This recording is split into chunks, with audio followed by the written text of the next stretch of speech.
Hi guys, welcome to another true crime story time, where I tell you one true crime case that was solved using forensic science, all while doing, that's right, my makeup. Today's video will be featuring the Makeup Revolution's Forever Flawless palette. I need to address something really important. Detective Inspector Lucy Cat has become such a major part of this channel. I felt that it was only fair to let you guys know that Lucy will no longer appear in videos on this channel. I have a second channel, Zahar Hasina, where I will be doing a life update and a Q&A. So if you're interested in that, what I'm doing in my personal life, what's going on in my life, Lord knows, maybe you can help me out. Maybe you can tell me what's happening in my life, because I'm also very curious.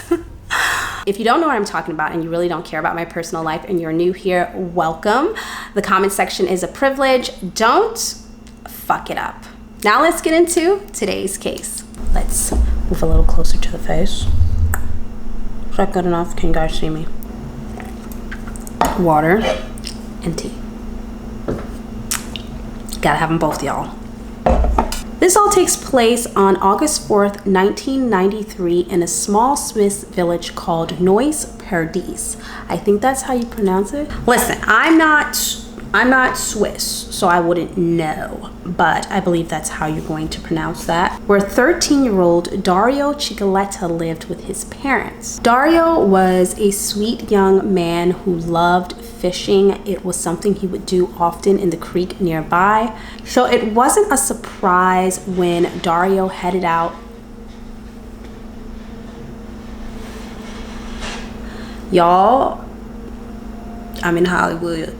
I'm in Hollywood, so you might be hearing all types of things, seeing all types of things in the background. Don't be surprised if you see a man swinging from the goddamn window. I don't know, guys. So it wasn't unusual when Dario set out to the creek late that evening. Dario left his home and set out with his fishing rod and his bicycle to the pond, or creek, not a pond, a creek. Anyway, so Dario grabbed his fishing pole and his bike and he set out for the evening to go to the creek. As it got later into the evening and Dario hadn't returned home, his mother became concerned and she contacted the police immediately. She ended up filing a missing persons report almost immediately because she just knew it wasn't right from the jump, that this was not like Dario. Although he did go out at night and all other different hours of the day, he would always return on time.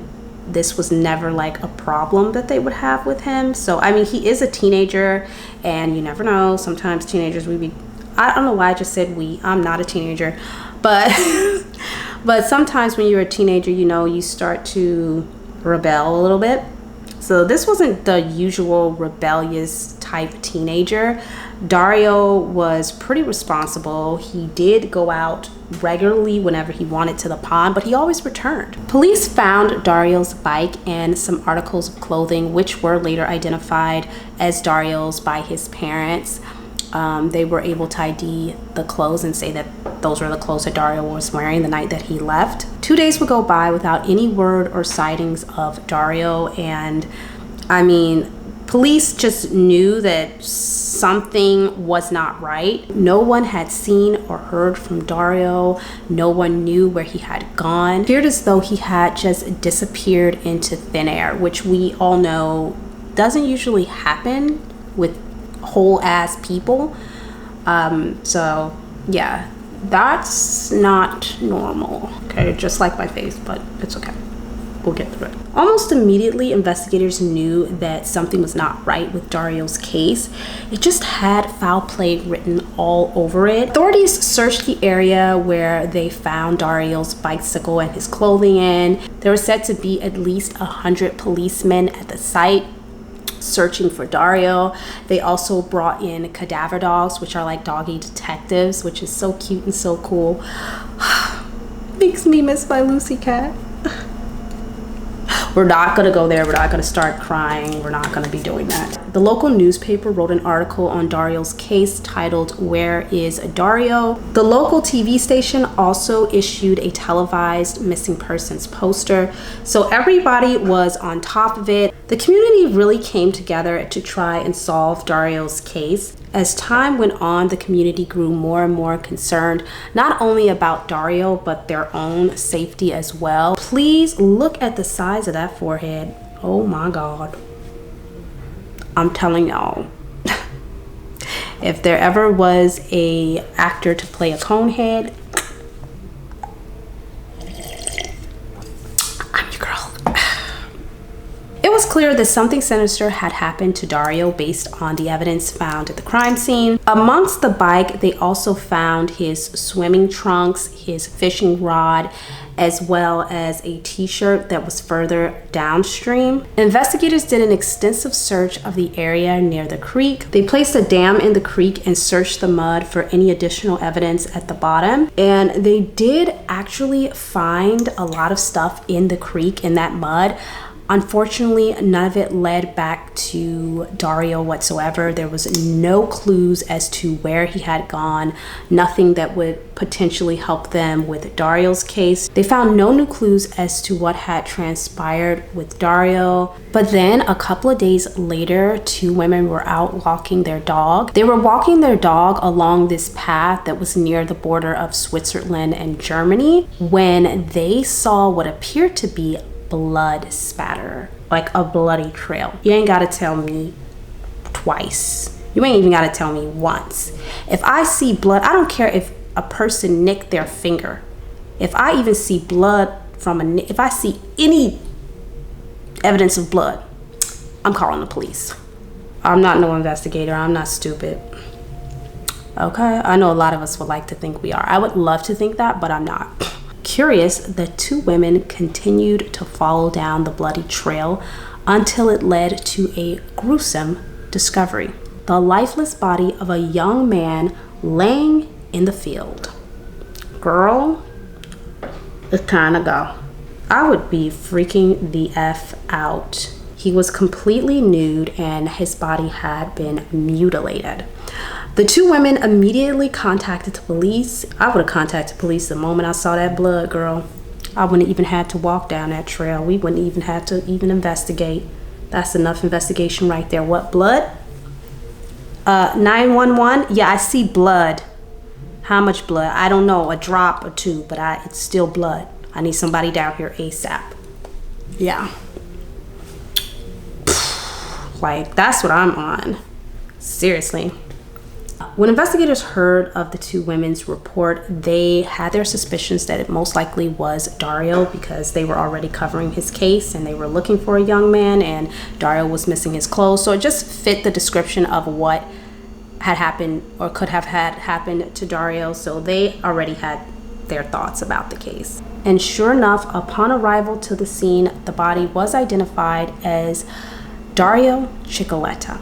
They had finally found Dario. Now they just needed to figure out what happened to him. Dario's body had been sexually mutilated. The officers working the case said this was the most horrific sighting that they had ever seen. They had not seen anything like this. They said it was something that they would never forget. I hope all of these investigators got some therapy, because Jesus Christ. I mean, Dario was missing his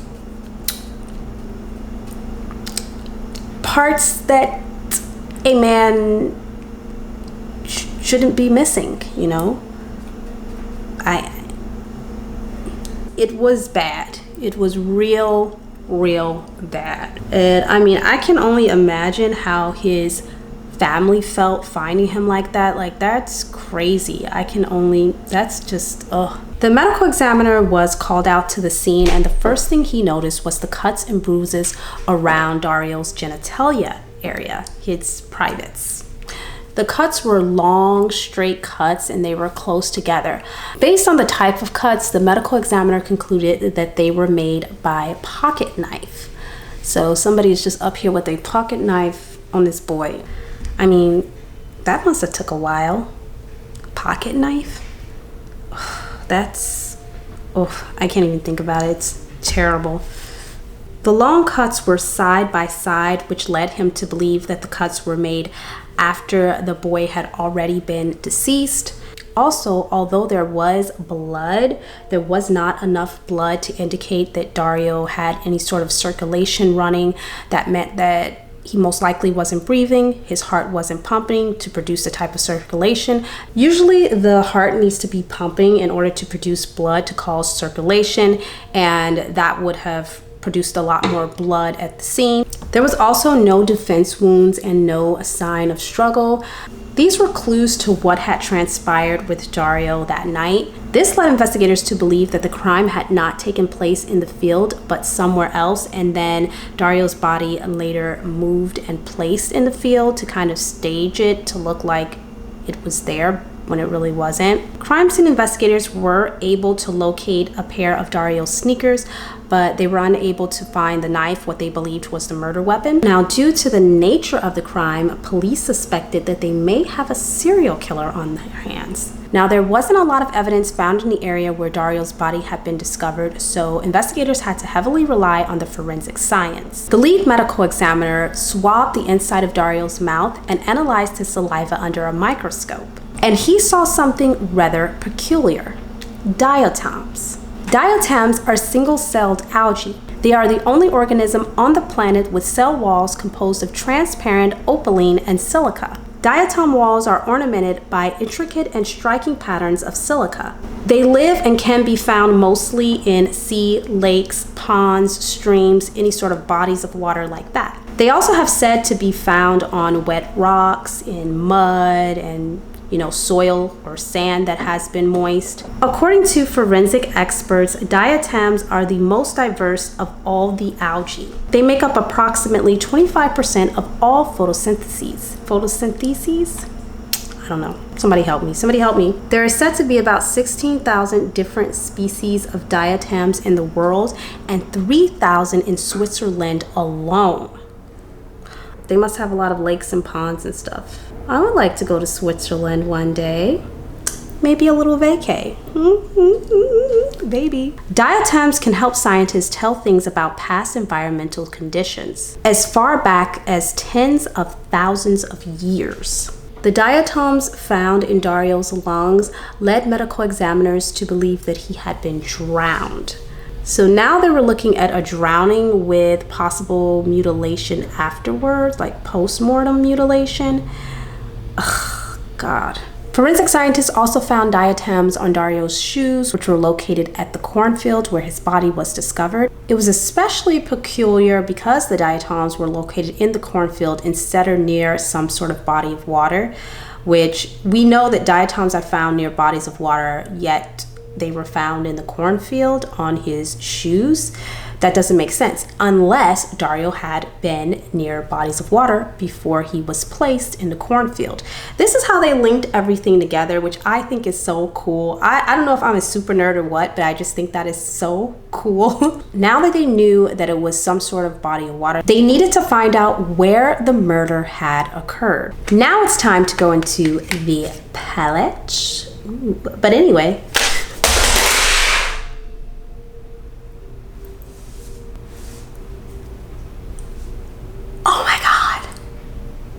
you guys, give me 1 second.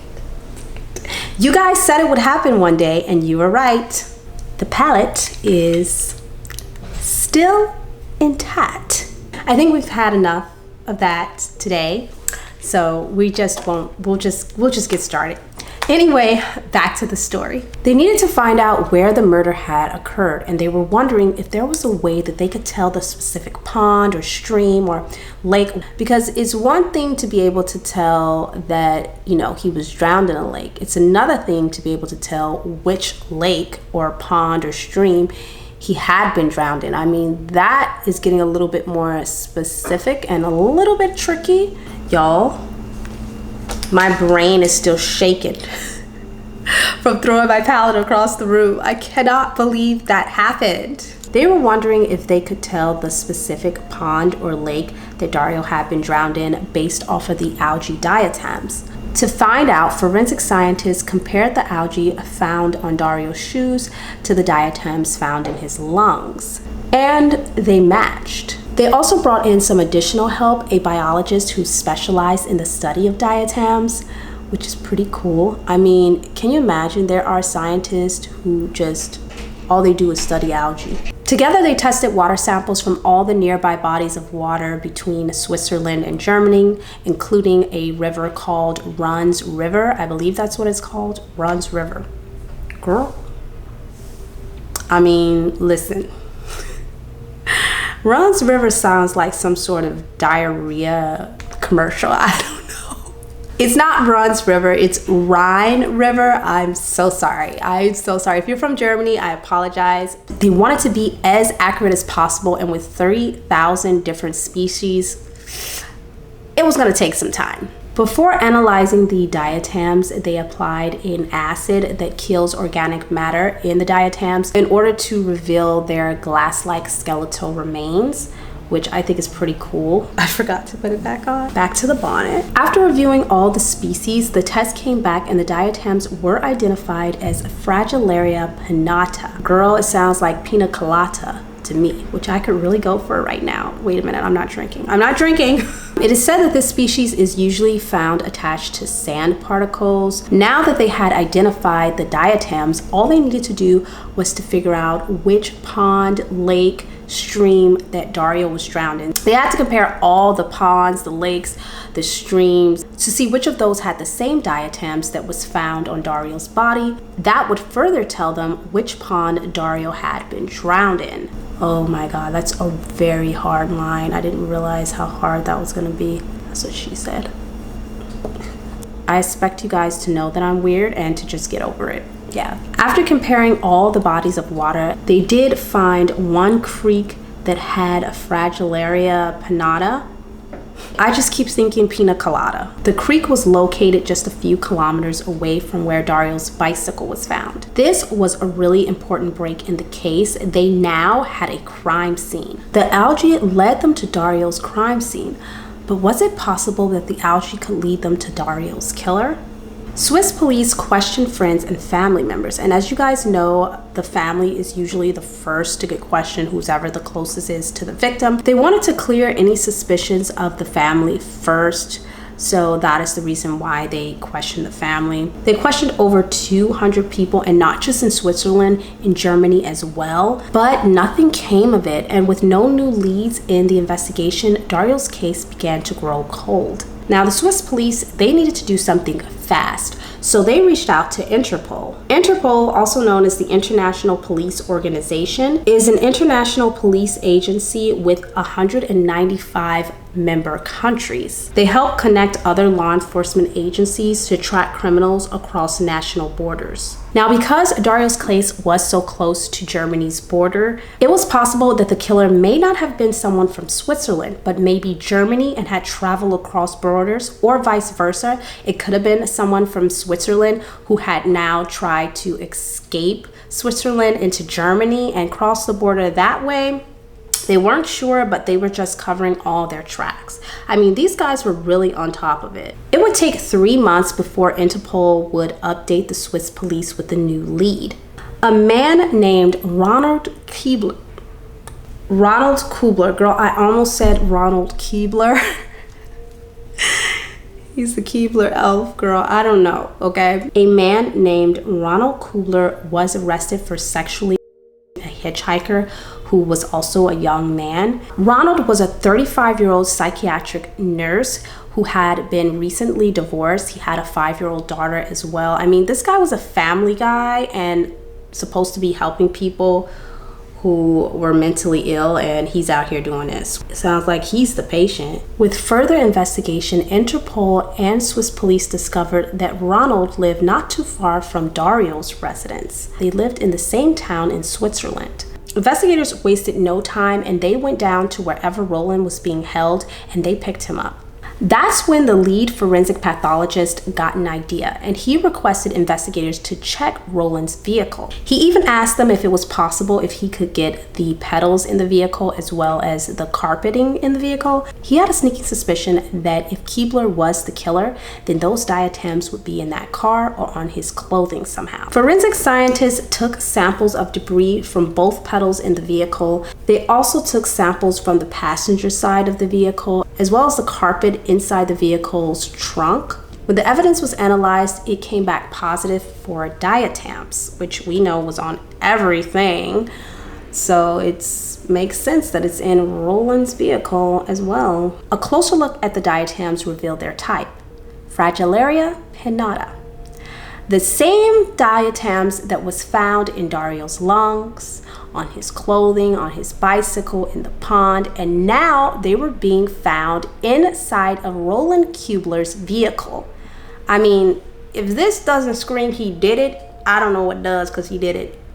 Maybe we'll just all scream right now that he did it. No, I can't. I have neighbors. But you guys can do it at home. Finally, this was the evidence investigators needed to link Ronald Keebler to Dario's murder. When police confronted Ronald, of course, he initially denied having anything to do with the boy's murder, saying that he just saw it in the newspaper and that's how he knew about it. However, as investigators continued to question Ronald, he later on revealed information about Dario's murder that hadn't been released to the public before. Like, nobody knew but investigators. He revealed details about the murder, such as the way the boy had been murdered. Like, Ronald was busted. He was busted, y'all. When investigators called him out, he did eventually break down and confess to the murder of Dario. He also confessed to another murder that they didn't know about, that he said he had committed 10 years prior. I mean, this guy... So not only did they get him on Dario's murder, but they also got him on another kid's murder as well. He admitted to having sexual fantasies about young boys, and he told investigators that he was so embarrassed and ashamed of being a homosexual, not the fact that he was a pedophile, but that he was a homosexual. That's what he was embarrassed about. Forget the just... I mean, sir, I think we have like bigger issues on our hands. That is the reason why he went on to kill the boys after he had sexually assaulted them. He just wanted to cover up what he had done.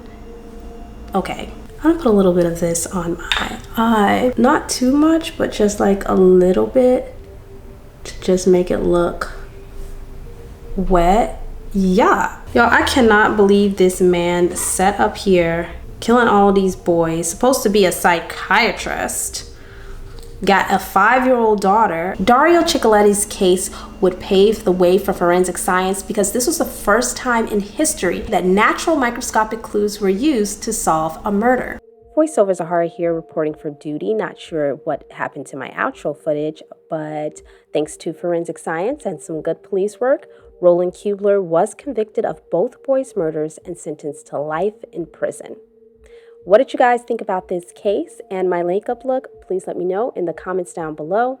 If you like videos like these, you can check out my other episodes. I'll leave them linked on the screen right here. Like, comment, subscribe, and share. Please share because it really helps me out. And I'll see you guys next time with another true crime story time. Bye, guys.